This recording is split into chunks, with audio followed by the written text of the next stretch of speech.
Hello बच्चों। तो हम नया चैप्टर मेल हमने ह्यूमन रिप्रोडक्शन कवर कर लिया था। अब हम sexual reproduction in flowering plants पढ़ने जा रहे हैं। ठीक है।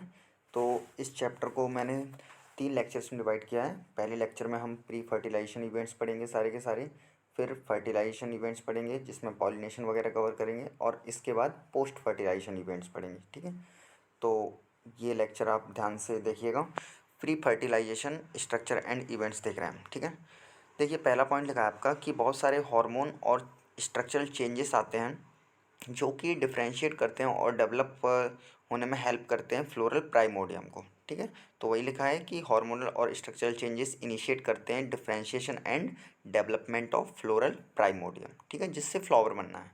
अगला पॉइंट लिखा है इन्फ्लोरेसेंस फॉर्म होता है। ठीक है। इन्फ्लोरेसेंस के द्वारा क्या फॉर्म होता है? जो फ्लोरल बर्ड्स रहती हैं वो आती हैं और फ्लोरल बर्ड्स बाद में कन्वर्ट हो जाएंगी आपके फ्लावर्स में। ठीक है। ध्यान रखिएगा, फ्लावर्स के बेसिकली 4 पार्ट्स होते हैं आपके। ठीक है। 2 रहते हैं एसेसरी और 2 रहते हैं नेसेसरी। एसेसरी कौन कौन से पार्ट्स रहते हैं आपके? सेपल्स और पेटल्स। सेपल्स के ग्रुप को ध्यान रखिएगा, group of sepals are called calyx और group of petals are called corolla. तो कैलिक्स और कोरोला ग्रुप को बोलते हैं सेपल्स और पेटल्स के। इसी प्रकार से गाइनोशियम और एंड्रोशियम भी होते हैं। एंड्रोशियम जो मेल रिप्रोडक्टिव स्ट्रक्चर होता है और गाइनोशियम जो फीमेल रिप्रोडक्टिव स्ट्रक्चर होता है। ठीक है। एंड्रोशियम जो रहता है वो किसका किसका ग्रुप रहता है? स्टामिन्स का ग्रुप रहता है। स्टामिन जो मेल रिप्रोडक्टिव ऑर्गन होता है। इसी प्रकार से female reproductive organ carpel, pistil. ठीक है। पिस्टिल बोलते हैं, कार्पिल बोलते हैं उसी को। तो उसका ग्रुप को बोलते हैं हम गाइनोशियम। क्लियर है बात? ठीक है। तो ध्यान रखिएगा कि जो आपका कैलिक्स है वो ग्रुप ऑफ सेपल्स होता है, कोरोला ग्रुप ऑफ पेटल्स होता है, एंड्रोशियम ग्रुप ऑफ स्टामेन होता है, and gynoecium group of pistil और कार्पेल होता है। ठीक है। अगले पॉइंट हम देखते हैं। तो वही डायग्राम आपको बता रहा गया है। देखिए, स्टामिन का डायग्राम यहाँ पे लगा, स्ट्रक्चर ऑफ स्टामिन। यहाँ पर स्टामिन के स्ट्रक्चर देखेंगे। ठीक है। तो इसके 2 पार्ट्स होते हैं बेसिकली आपका। एक जो 2 बाइलोब जैसा दिख रहा है, जिसके 2 लोब दिख रहे हैं ऊपर, उसे एंथर बोलते हैं, और जो ये स्टॉक है उसको क्या बोलते हैं? फिलामेंट बोलते हैं। ठीक है। एंथर को जब कट करेंगे तो इसके अंदर 4 आपको पॉलन सैक नज़र आएंगे। ठीक है, जो कि हम आगे पढ़ेंगे। क्लियर है बात? ठीक है। और यही पॉलन सैक के अंदर डेवलप होते हैं आपके पॉलन ग्रेन्स। ठीक है। देखिए, तो सबसे पहले स्टामिन के बारे में लिखा है कि स्टामिन के 2 पार्ट्स होते हैं टिपिकल स्टामिन के। कौन कौन से? एक लॉन्ग एंड सिलेंडर स्टॉक होती है जिसके द्वारा एंथर जुड़ा होता है। ठीक है। तो उसे क्या बोलते हैं? फिलामेंट बोलते हैं।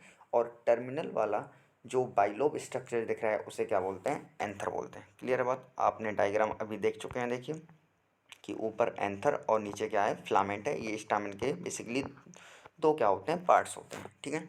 फिर इसके बाद लिखा है कि जो फिलामेंट्स वाला पार्ट है उसका जो एंड देखेंगे, जो नीचे दिख रहा था, वो प्रॉक्सिमल एंड ऑफ फिलामेंट जो रहता है वो अटैच होता है थैलेमस और पेटल ऑफ द फ्लावर। तो ध्यान रखिएगा। ठीक है। जो फिलामेंट है वो अटैच होता है या तो थैलेमस से अटैच होगा। ठीक है। जो स्वालून पार्ट होता है जिस पे आपके calyx, Corolla, androecium, gynoecium, stamen और पिस्टिल वो सब अटैच होते हैं, उसे थैलेमस बोलते हैं। ठीक है।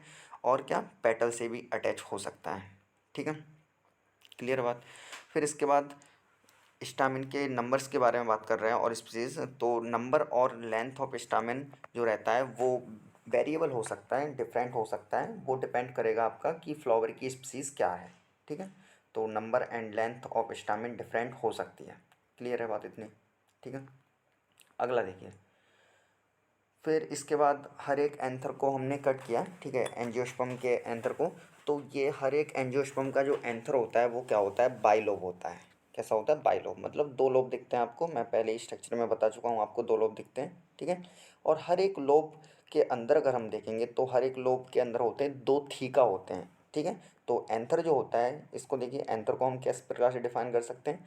बाइलोब्ड होता है एंड डाइथिकस होता है, क्योंकि एंथर के अंदर 2 लोब होते हैं और हर लोब के अंदर 2 थीका मिलते हैं, इसलिए उसे डाइथिकस बोलते हैं। क्लियर है बात? ठीक है।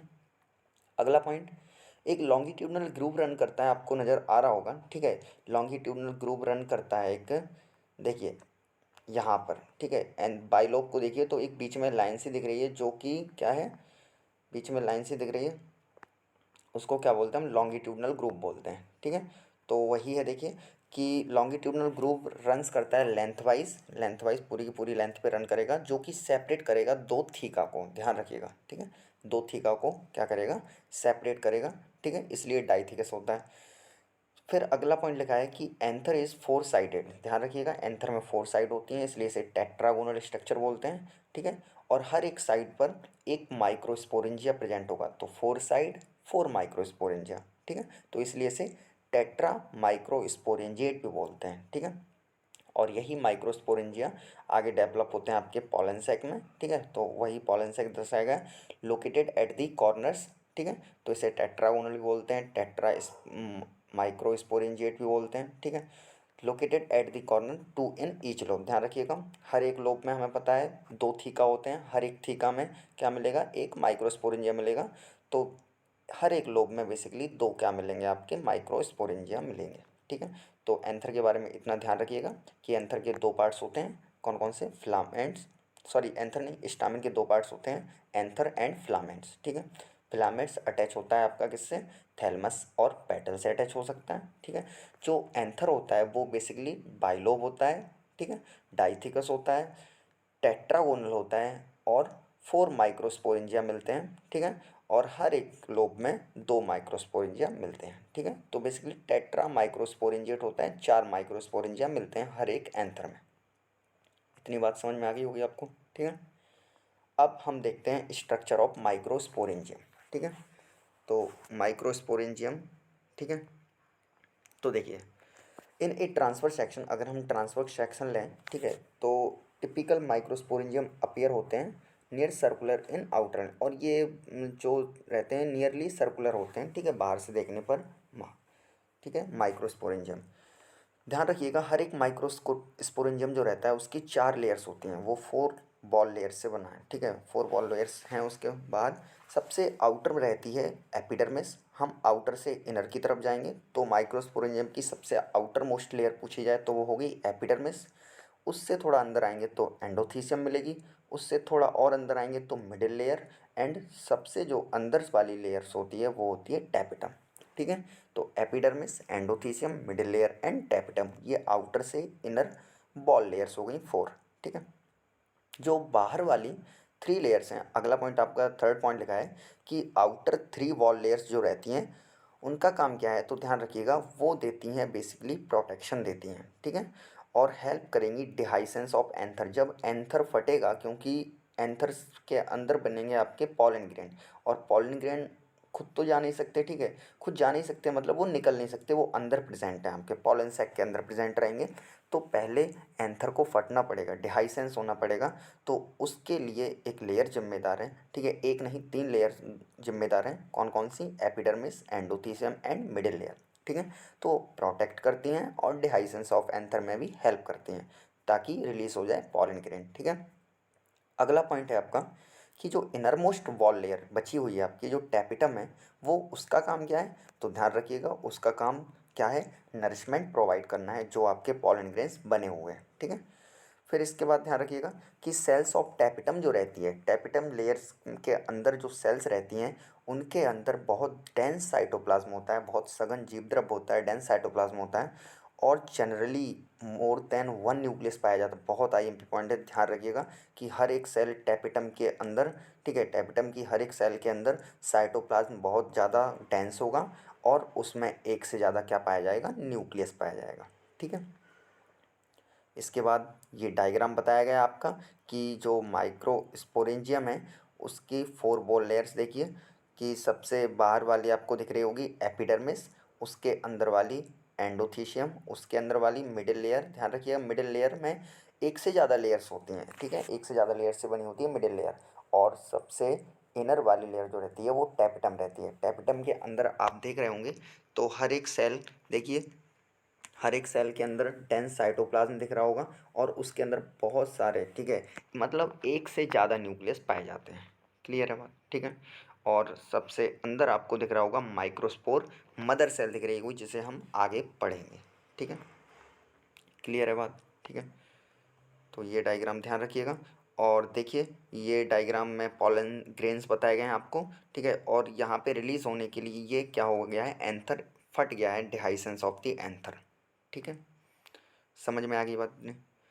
अब अगला, can you think how tapetal cell could become binucleate. बताया था टैपिटम सेल जो रहती है उसके अंदर एक से ज़्यादा न्यूक्लियस होते हैं। ठीक है, तो ये मे बी बाईन्यूक्लियेट हो सकते हैं। When the anther is young, ध्यान रखिएगा जब एंथर यंग होता है तो group of compactly arranged homogenous cell, जिसे क्या बोलते हैं स्पोरोजेनस टिश्यू बोलते हैं, ये ऑक्युपाई करते हैं सेंटर ऑफ द माइक्रोस्पोरेंजियम। ठीक है, तो बताया था माइक्रोस्पोरेंजियम जो कि 4 होते हैं आपके। माइक्रोस्पोरेंजियम की संख्या कितनी होती है? 4। हर एक कॉर्नर्स पे प्रेजेंट होते हैं, जैसे 4 कॉर्नर्स होते थे एंथर के। ठीक है, तो हर एक कॉर्नर्स पर क्या होता था? माइक्रोस्पोरेंजियम। माइक्रोस्पोरेंजियम के जस्ट सेंटर में देखेंगे हम तो एक ग्रुप दिखता है सेल्स का, जिसे हम स्पोरोजिनस टिश्यू बोलते हैं। ठीक है, वो सेम टू सेम सेल होती हैं। क्लियर है बात? ठीक है, अब आते हैं आगे। तो अब हेडिंग है हमारी माइक्रोस्पोरोजेनेसिस। ठीक है, देखिए नाम से समझिएगा, माइक्रोस्पोरो मीन्स माइक्रोस्पोर हो गया और जेनेसिस मीन्स फॉर्मेशन। तो अब आपका माइक्रोस्पोर का बनना देख रहे हैं हम। ठीक है, तो जब एंथर डेवलप होता है तो सेल्स ऑफ स्पोरोजेनस टिश्यू। ठीक है, तो स्पोरोजेनस टिश्यू बताया था, टिश्यू मतलब क्या है? ये ग्रुप ऑफ सेल्स है और इसकी हर एक सेल्स को हम बोलेंगे माइक्रोस्पोर मदर सेल, MMC। ठीक है, माइक्रोस्पोर मदर सेल। हर एक माइक्रोस्पोर मदर सेल में क्या होगा? मियोसिस होगी, मियोटिक डिवीज़न होगा। ठीक है, तो देखिए आपको डायग्राम में नज़र आ रहा होगा स्पोरोजेनस टिश्यू, इसके अंदर बहुत सारी सेल्स हैं आपकी। माइक्रोस्पोर मदर सेल बोलेंगे हर एक सेल को, जो कि 2n दिखाई गई हैं, डिप्लॉयड बताई गई हैं। ठीक है, तो जब इनमें मियोसिस होगी, मियोसिस मतलब होता है रिडक्शन डिवीज़न, जो भी आपके क्रोमोसोम नंबर होते हैं, जैसे यहाँ 2n प्लॉइडी है, तो जब इस मियोसिस हो जाएगी तो ये n बन जाएंगे, जो कि आपको नज़र आ रहे होंगे। ठीक है, तो हर एक माइक्रोस्पोर मदर सेल में क्या होगा? माइक्रोस्पोर मदर सेल में मियोसिस होगी और वो फॉर्म करेगी, ध्यान रखिएगा, माइक्रोस्पोर टेट्राड। माइक्रोस्पोर टेट्राड का मतलब क्या है? हर टेट्राड मतलब 4 माइक्रोस्पोर को क्या करेगी? प्रोड्यूस करेगी। क्लियर है बात? तो what would be the ploidy of the cells of the tetrad? तो ध्यान रखिएगा हर एक टेट्राड के अंदर माइक्रोस्पोर की प्लॉइडी क्या होगी? एन होगी, हैप्लॉइड होगी। ठीक है, आगे देखते हैं। तो अगला देखिए, process of formation of microspore from pollen mother cell. ध्यान रखिएगा, ठीक है, पॉलन मदर सेल भी बोल सकते हैं और उसे हम माइक्रोस्पोर मदर सेल भी बोल सकते हैं। ठीक है, क्योंकि वो माइक्रोस्पोर और पॉलन मदर सेल दोनों, ठीक है, दोनों एक ही नाम होते हैं। ध्यान रखिएगा, पॉलन मदर सेल बोलो PMC या MMC, माइक्रोस्पोर मदर सेल बोलो। ठीक है, ये दोनों में ये इनमें मियोसिस होगी और फाइनली बनेंगे आपके माइक्रोस्पोर बनेंगे। ठीक है, तो उसी को बोलते हैं माइक्रोस्पोरोजेनेसिस, कि जब माइक्रोस्पोर मदर सेल या पॉलन मदर सेल से माइक्रोस्पोर बनता है तो उसी प्रोसेस को बोलते हैं माइक्रोस्पोरोजेनेसिस। और किसके थ्रू बनता है? तो मियोसिस के थ्रू बनता है। ठीक है, अगला पॉइंट देखिए, microspore they are form they are arranged in cluster of 4 cells, जिसे माइक्रोस्पोर टेट्राड बोलते हैं। तो पहले ही बता दिया मैंने कि जब मियोसिस हो जाएगी माइक्रोस्पोर मदर सेल में तो 4 के 4 ग्रुप के फॉर्म में बनेगा। ठीक है, माइक्रोस्पोर, इसे बोलेंगे माइक्रोस्पोर टेट्राड बोलेंगे। ठीक है, और जब एंथर मैच्योर होगा और उससे जब वाटर निकल जाएगा, डिहाइड्रेट हो जाएगा, तब ये जो माइक्रोस्पोर टेट्राड था ना, इससे माइक्रोस्पोर क्या हो जाएंगे? डिसोसिएट हो जाएंगे और हर एक माइक्रोस्पोर डेवलप होगा पॉलन ग्रेन्स में। बहुत IMP पॉइंट है, ध्यान रखिएगा। ठीक है, कि जब फॉर्मेशन होता है ना माइक्रोस्पोर का, तो वो सीधा पॉलन ग्रेन में डेवलप नहीं होता। ठीक है, पॉलन ग्रेन सीधा नहीं बनता, पहले माइक्रोस्पोर टेट्राड बनेगा। जब एंथर मैच्योर हो जाएगा और उससे वाटर रिलीज हो जाएगा, डिहाइड्रेट हो जाएगा, तब आपका हर एक जो हर एक जो माइक्रोस्पोर है वो डेवलप करेगा पॉलन ग्रेन। ठीक है, फिर इसके बाद अगला पॉइंट लगा है कि हर एक माइक्रोस्पोरेंजियम के अंदर हमें पता है बहुत सारे सेवरल थाउजेंड ऑफ माइक्रोस्पोर बन रहे होंगे और माइक्रोस्पोर फाइनली डेवलप हो रहे हैं किसमें? पॉलन ग्रेन्स में। तो देखिए हर एक डायग्राम में आपको नज़र आ रहा होगा कि हर एक जो कॉर्नर्स है, कॉर्नर्स के अंदर माइक्रोस्पोरेंजिया रहते हैं। माइक्रोस्पोरेंजिया के अंदर, ठीक है, माइक्रोस्पोरेंजिया के अंदर आपके पॉलन ग्रेन्स बहुत सारे नज़र आ रहे हैं। ठीक है, तो थाउजेंड ऑफ माइक्रो स्पोर या पॉलन ग्रेन्स फॉर्म होते हैं और रिलीज होंगे जब डिहाइसेंस ऑफ एंथर होगा, एंथर फटेगा। ठीक है, क्लियर है बात इतनी?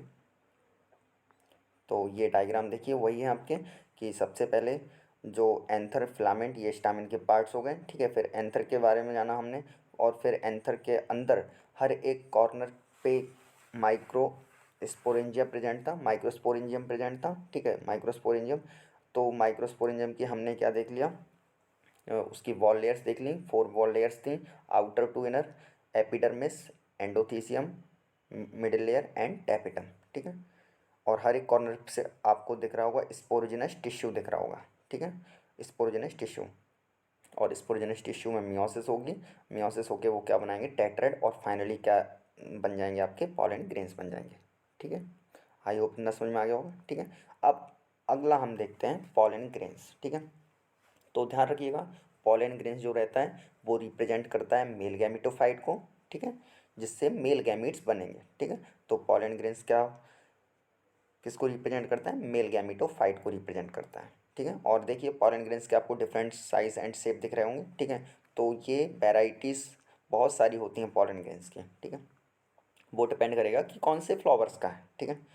अगला हम देख लेते हैं पॉलन ग्रेन्स का स्ट्रक्चर, देखिए। तो पॉइंट लिखे हैं कुछ, देखिए। पहला पॉइंट लिखा है, pollen grains are generally spherical. Pollen grains generally क्या होता है, स्फेरिकल होता है। और इसका जो डायमीटर होता है, ध्यान रखिएगा, अंडरलाइन कर लीजिएगा, वो लगभग 25 to 50 माइक्रोमीटर होता है, माइक्रोमीटर, ठीक है। तो पॉलन ग्रेन जनरली स्फेरिकल होता है और उसका जो डायमीटर है वो 25 to 50 माइक्रोमीटर हो सकता है। फिर इसके बाद इसकी लेयर्स देखें तो ये जो पॉलन ग्रेन्स है इसके ऊपर 2 लेयर्स होती हैं। जो हार्ड आउटर लेयर होती है, जो बाहर वाली जो रहती है लेयर, वो हार्ड होती है, जिसे बोलते हैं एक्साइन।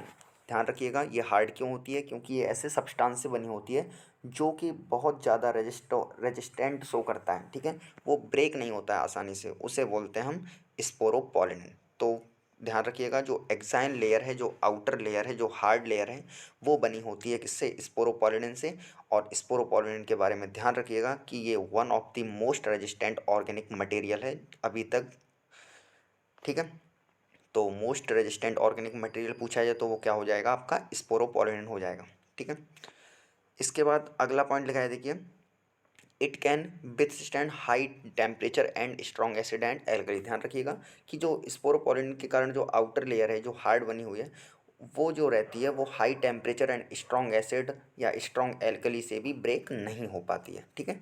और फिर अगला पॉइंट लिखा है कि ऐसा कोई एंजाइम नहीं बना है अभी तक जो कि स्पोरोपोलिन को क्या कर सके, तोड़ सके, डिग्रेड कर सके। अभी तक कोई नॉन ऐसा एंजाइम नहीं है, ठीक है।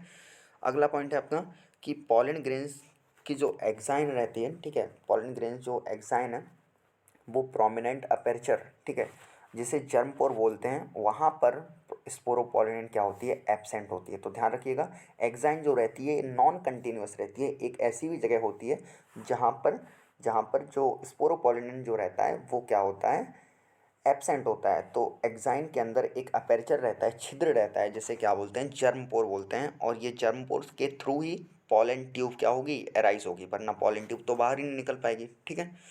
तो अगला पॉइंट देखिए, pollen grain are well preserved as fossils because of presence of sporopollenin. ये कई बार पूछा गया आपको, तो ध्यान रखिएगा, पॉलन ग्रेन्स क्यों हार्ड है, स्पोरोपोलिन की वजह से। पॉलन ग्रेन्स के जो पॉलन ग्रेन्स जो रहता है वो आसानी से डिग्रेड नहीं हो सकता, क्यों नहीं हो सकता एंजाइम के द्वारा, क्योंकि स्पोरोपोलिन से बना हुआ है, ठीक है। इसके अलावा पॉलन ग्रेन्स जो रहता है वो वेल प्रिजर्व, अब देखिए आसानी से ब्रेक नहीं होगा तो बहुत समय तक वो क्या कर सकते हैं, हम प्रिजर्व करके रख सकते हैं। तो इसलिए हमें फॉसिल्स मिल जाते हैं कभी कभी पॉलन ग्रेन्स के, 1000-2000 साल पुराने मिल गए। तो वो इसलिए कि फॉसिल्स के लिए कैसे काम आ रहा है, क्योंकि वो बना हुआ है आपका स्पोरोपोलिन से, ठीक है। तो आपको डायग्राम भी नज़र आ रहा होगा, देखिए। तो ये एक पोर नज़र आ रहा है जहाँ पे स्पोरोपोलिन एब्सेंट है, ठीक है। बाहर वाली लेयर एक्साइन है और अंदर वाली लेयर इंटाइन है, ठीक है। तो एक्साइन बनी हुई है बेसिकली स्पोरोपोलिन से। अगला हम देख लेते हैं। तो देखिए, why do you think the exine should be hard. तो एक्साइन शुड बी हार्ड क्यों, क्योंकि जो आपका पॉलन ग्रेन है वो आसानी से ब्रेक ना हो सके, इसलिए एक्साइन को क्या बनाया गया, हार्ड। और ये क्यों हार्ड है, तो ये स्पोरोपोलिन की वजह से हार्ड है, ठीक है। What is the function of जम्पोर। तो जब जम्पोर का काम क्या है, जम्पोर ऐसी जगह है जहाँ पर स्पोरोपोलिन एब्सेंट होती है, ठीक है। स्पोरोपोलिन एब्सेंट होती है, मतलब यहाँ पर एक्साइन के अंदर एक अपर्चर है जिसे जम्पोर बोला है। इसके थ्रू क्या होगी, जो पॉलन ट्यूब है वो एराइज होगी, निकलेगी, ठीक है। अब देखिए अगले पॉइंट लिखे हैं आपके, inner wall of pollen grain, अंदर वाली वॉल को हम बोलते हैं इंटाइन बोलते हैं, ठीक है। इंटाइन जो रहती है, ध्यान रखिएगा, एक्साइन थी थिन थी, सॉरी एक्साइन थी थिक, थिक थी और डिसकंटिन्यूअस थी, और ये जो रहती है ये थिन होती है और कंटिन्यूअस होती है, ये पतली है और कंटिन्यूअस होती है, मतलब इसमें कोई अपर्चर वगैरह देखने को नहीं मिलता है, ठीक है। और ध्यान रखिएगा ये किससे बनी होती है, तो ये लेयर्स बनी होती है सेलुलोज एंड पैक्टिन की। एक्साइन बनी होती थी स्पोरोपोलिन से, इंटाइन बनी होती है सेलुलोज एंड पैक्टिन से, ठीक है। अगला पॉइंट है आपका कि साइटोप्लाज्म जो है पॉलन ग्रेन्स का, वो surrounded by A plasma membrane, ठीक है। तो पॉलन ग्रेन्स के अंदर जो साइटोप्लाज्म है उसके बाहर जो सराउंडिंग मेम्ब्रेन है वो कौन सी रहती है, प्लाज्मा मेम्ब्रेन रहती है। क्लियर है बात इतनी, ठीक है।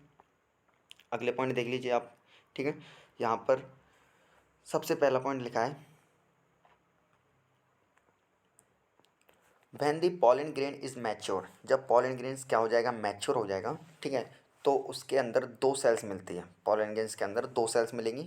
एक को बोलेंगे हम वेजिटेटिव सेल, आपको डायग्राम में नजर आ रहा होगा, ठीक है। एक रहती है वेजिटेटिव सेल और एक रहती है जनरेटिव सेल। देखिए डायग्राम से ही समझ आ रहा होगा आपको कि वेजिटेटिव सेल जो रहे वो बड़ी है, बिग सेल है, और जनरेटिव सेल क्या है, स्मॉल है, ठीक है। तो वेजिटेटिव सेल के बारे में देखिए, तो वेजिटेटिव सेल इज़ बिगर, और इसके अंदर, अब बिगर है, बड़ी सेल है, तो इसके अंदर बहुत सारा फूड रिजर्व होगा, एबंडेंट फूड रिजर्व। और इसके अंदर एक न्यूक्लियस होता है जो बड़ा होगा, बड़ी सेल है तो बड़ा न्यूक्लियस होगा, जिसकी जो बाउंड्री है वो इरेगुलर शेप का होगा, इरेगुलर बाउंड्री होगी उसकी, ठीक है। तो वेजिटेटिव सेल और जनरेटिव सेल, दो सेल मिल रही हैं पॉलन ग्रेन्स के अंदर, ठीक है। वेजिटेटिव सेल बड़ी है, उसके अंदर बहुत सारा फूड रिजर्व है, और उसका जो न्यूक्लियस है वो इरेगुलर शेप का है। जबकि जनरेटिव सेल देखेंगे तो वो स्मॉल रहती है, और ऐसा लग रहा है देखिए कि पूरी की पूरी वेजिटेटिव सेल के साइटोप्लाज्म में ना ये जनरेटिव सेल फ्लोट्स कर रही है, तो वही लिखा है, जनरेटिव सेल स्मॉल होती है और ऐसा लगता है कि वो फ्लोट कर रही है, तैर रही है, किसके साइटोप्लाज्म में, वेजिटेटिव सेल के साइटोप्लाज्म में, ठीक है। अगला पॉइंट है आपका कि जो हाँ, जो जनरेटिव सेल है उसका न्यूक्लियस अगर हम देखेंगे तो न्यूक्लियस के पहले हम अगर उसका शेप देखेंगे तो इट इज़ स्पिंडल शेप, और ध्यान रखिएगा डेंस साइटोप्लाज्म होता है एंड ए न्यूक्लियस, और एक न्यूक्लियस पे आ जाता है। तो इस जनरेटिव सेल का शेप ध्यान रखिएगा, जैसा वेजिटेटिव सेल का बता दिया मैंने, इरेगुलर शेप की होता है, इसका एक शेप है, डिफाइंड शेप है जनरेटिव सेल का, किस शेप की है, स्पिंडल शेप की होती है। और इसके अंदर साइटोप्लाज्म कैसा मिलता है, डेंस मिलता है, और अंदर एक न्यूक्लियस पाया जाता है, ठीक है। ध्यान रखिएगा, इन ओवर 60% ऑफ एंजियोस्पर्म, लगभग एंजियोस्पर्म के 60% में ऐसा होता है कि पॉलन ग्रेन्स जो रहता है वो सेड हो जाता है, वो पॉलन ग्रेन्स रिलीज होते हैं टू सेलेड स्टेज में, जनरेटिव सेल और वेजिटेटिव सेल। वेजिटेटिव सेल ये दो सेल जैसी बनी, तभी आपके 60% एंजियोस्पर्म में पॉलन ग्रेन्स क्या हो जाते हैं, रिलीज हो जाते हैं, ठीक है। बाकी जो 40% है, बाकी जो रिमेनिंग स्पीसीज हैं, 40% स्पीसीज है एंजियोस्पर्म की, वहाँ पर क्या होता है, पहले रिलीज होने से पहले जनरेटिव सेल क्या करती है, माइटोसिस के द्वारा क्या कर जाती है, डिवाइड कर जाती है, ठीक है। और वो बनाती है दो मेल गैमीट। तो इसका मतलब क्या, 60% में मेल गैमीट नहीं बनते, बनते हैं, ठीक है। लेकिन रिलीज होने से पहले ये दो सेल रहती हैं, बट जब फर्टिलाइजेशन का समय आएगा, ठीक है, फर्टिलाइजेशन का समय आएगा, तब वो जो जनरेटिव सेल है वो डिवाइड करेगी, तो एक बाद में डिवाइड करेगी 60% के अंदर, और 40% एंजियोस्पर्म के अंदर पहले ही डिवाइड कर जाएगी, ठीक है। जनरेटिव सेल डिवाइड कर जाएगी और वो बनाएगी दो मेल गैमीट को, before before pollen grain are shed, ठीक है। तो पोलन ग्रेन झड़ने से पहले पहले ही दो मेल गैमीट बना देगी, ठीक है। तो इसको बोलेंगे थ्री सेलेड स्टेज। तो 60% एंजियोस्पर्म में पॉलन ग्रेन झड़ते हैं टू सेलेड स्टेज में, और 40% एंजियोस्पर्म स्पीसीज में जो पॉलन, हाँ, जो पॉलन ग्रेन्स हैं वो झड़ते हैं थ्री सेलेड स्टेज में। क्लियर है बात, ठीक है। अगला देखिए, अगला आपका अगला पॉइंट है, देखिए, pollen grains of many species. ध्यान रखिएगा, पॉलन ग्रेन्स बहुत सारी स्पीसीज की क्या करती हैं, सीवियर एलर्जी कॉज कर देती हैं, ब्रोंकियल एप्लीकेशन, ठीक है, इन सम पीपल। तो एलर्जी और ब्रोंकियल अस्थमा वगैरह कॉज करा सकती हैं, ठीक है। तो लिखा है देखिए, क्रॉनिक रेस्पिरेटरी डिसऑर्डर कॉज करा सकता है, अस्थमा, ब्रोंकाइटिस, ठीक है। तो पॉलन ग्रेन्स उनकी बहुत सारी स्पीसीज अस्थमा वगैरह जो एलर्जीज बीमारी हैं वो कॉज करा सकती हैं। अगला पॉइंट है आपका, पॉलन ग्रेन्स जो रहता है उसके अंदर बहुत ज़्यादा न्यूट्रिएंट होता है, तो रिच इन न्यूट्रिएंट्स होता है, ठीक है। तो इसलिए क्योंकि वो रिच इन न्यूट्रिएंट्स से, न्यूट्रिएंट्स बहुत ज़्यादा हैं पॉलन ग्रेन्स के अंदर, तो हम पॉलन टैबलेट्स के रूप में उसे यूज़ कर सकते हैं, ठीक है। तो आजकल क्या होता है, पॉलन टैबलेट्स आने लगी हैं जो फूड सप्लीमेंट्स का क्या कर रही हैं, काम कर रही हैं, ठीक है। ध्यान रखिएगा, वेस्टर्न कंट्रीज़ के अंदर a large number of pollen product in form of tablet and syrup are available in the market. तो टैबलेट और सिरप के फॉर्म में उपलब्ध है मार्केट के अंदर, ठीक है, बहुत सारी वेस्टर्न कंट्रीज़ में। Pollen consumption has be claim to increase performance of athlete and race horse. जो धावक होते हैं, जो दौड़ने वाले व्यक्ति होते हैं, ठीक है, जो एथलीट हैं, और जो रेस हॉर्सेस हैं, जो घोड़े रहते हैं, वो रेस वाले जो घोड़े हैं, उनको हम पॉलन कंजप्शन कराते हैं तो वो उनकी परफॉर्मेंस क्या हो जाती है, इंक्रीज हो जाती है, क्योंकि उसमें बहुत ज़्यादा क्या है, न्यूट्रिएंट्स पाया जाता है, ठीक है, ध्यान रखिएगा।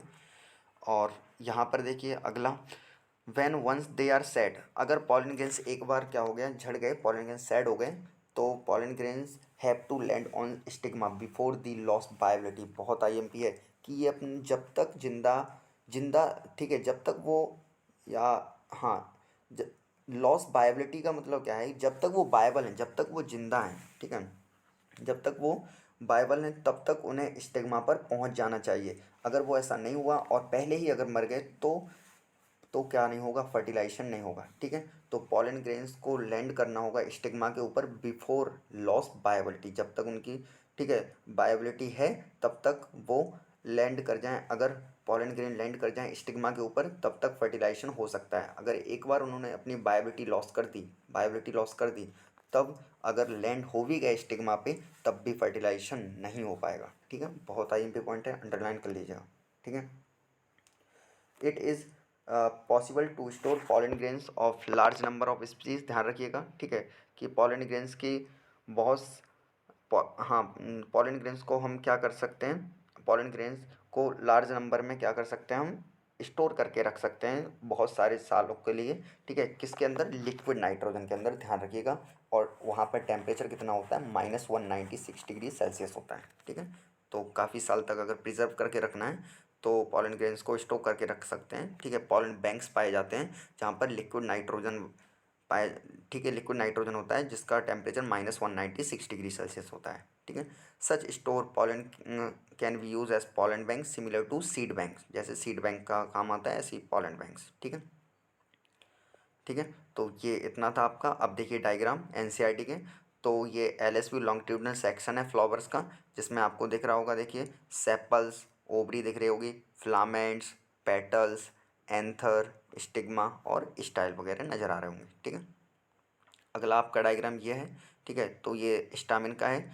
तो स्टामिन के दो पार्ट्स हैं, देखिए, एक फिलामेंट्स है जिसे स्टॉक बोलते हैं और एक एंथर है। एंथर के अंदर देखिए पॉलन सैक नज़र आ रहे होंगे, उनके अंदर पॉलन ग्रेन्स नज़र आ रहे होंगे, और ये लॉन्गिट्यूडनल ग्रूव लाइन ऑफ डेहाइसेंस है जहाँ से ये ब्रेक होगा, फटेगा, ठीक है। इसके बाद यही डायग्राम मैंने आपको पहले भी बता दिया था, ठीक है। इसकी 4 वॉल लेयर्स होती हैं माइक्रोस्पोरेंजियम की। ये देखिए पॉलन ग्रेन्स से डिफरेंट वेराइटीज़ के होते हैं, different shape and size and colour के हो सकते हैं, ठीक है। अब जो ए वाला डायग्राम बता रहा है वो क्या है, आपका माइक्रोस्पोर टेट्राड को बता रहा है, ठीक है। तो वही है, देखिए in this view of pollen grains tetrad या माइक्रोस्पोर टेट्राड बोल दो। और जो बी में बताएंगे ये स्टेजेस बताएंगे माइक्रोस्पोर के मैच्योर होने की, ठीक है, stages of microspore maturing into A pollen grains. Microspore कैसे डेवलप होता है पॉलन ग्रेन्स में, तो देखिए पहला आपका दिख रहा होगा, एक ही सेल नज़र आ रही होगी, ठीक है। फिर इसके बाद देखिए न्यूक्लियस है और वैक्यूल्स हैं, ठीक है। वैक्यूल्स आपस में कनेक्ट हो गई, ठीक है, और एसिमेट्रिक स्पिंडल फाइबर हुए न्यूक्लियस के अंदर, एक न्यूक्लियस के अंदर एसिमेट्रिक स्पिंडल फाइबर बने और एसिमेट्रिक डिवीज़न हुआ और दो सेल बन गई, वो वेजिटेटिव सेल जो बड़ी सेल है और जेनेटिव सेल जो छोटी सेल है, ठीक है। तो इतना था आपका। और ये जो लास्ट बचा है आपका, पॉलन ग्रेन्स का यूज़ बताया था, फूड सप्लीमेंट के थ्रू होता है, फूड प्रोडक्ट पॉलन टैबलेट्स के फॉर्म में आता है। तो ये आपको टैबलेट्स नज़र आ रही होंगी और उसके कुछ प्रोडक्ट नज़र आ रहे होंगे, ठीक है। तो इतना ये चैप्टर था, आई होप आपको क्लियर होगा, ठीक है। तो इसको अच्छे से कवर कर लीजिएगा। अगली क्लास में हम फीमेल रिप्रोडक्टिव सिस्टम देखेंगे, ठीक है। अभी हमने सिर्फ मेल रिप्रोडक्टिव सिस्टम देखा है, तो अगली क्लास में हम फीमेल रिप्रोडक्टिव सिस्टम देखेंगे, ठीक है। तो तब तक पढ़ते रहिए एंड थैंक यू।